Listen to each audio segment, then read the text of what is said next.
Bollywood beauty Sana Khan ఎప్పటికప్పుడు ట్రెండీగానే ఉంటూ career ని కూడా అందుకు తగినట్లుగా మార్చేసుకుంటూ ఉంటుంది. తెలుగులో కళ్యాణ్ రామ్ కత్తి, గగనం, మిస్టర్ నూకయ్య వంటి చిత్రాల్లో నటించిన సనా ఆ తర్వాత సల్మాన్ ఖాన్ జైహోలో కూడా యాక్ట్ చేసింది.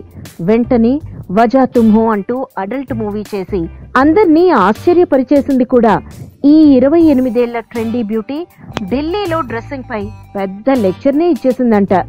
ఢిల్లీ క్రౌడ్ లో కనిపించినంత డ్రెస్సింగ్ సెన్స్ ముంబై క్లబ్లు, కెఫేల్లో కూడా జనాల్లో కనిపించదు అంటూ బయటకు వెళ్లేటప్పుడు అందంగా డ్రెస్ చేసుకుని వెళ్లడంపై ఢిల్లీ ప్రజలకు ఎక్కువ అవగాహన, ప్రాధాన్యత ఉన్నాయి అంటూ ఢిల్లీ క్రౌడ్ కి కితాబిచ్చేసింది మన బోల్డ్ బ్యూటీ.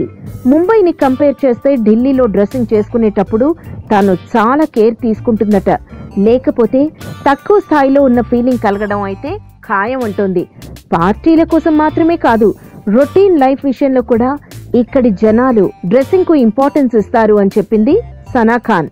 బోల్డ్ గా డ్రెస్ చేసుకోవడమే కాదు, బోల్డ్ క్యారెక్టర్స్ ని కూడా అంతే బోల్డ్ గా చేసేస్తోంది ఈ అమ్మడు.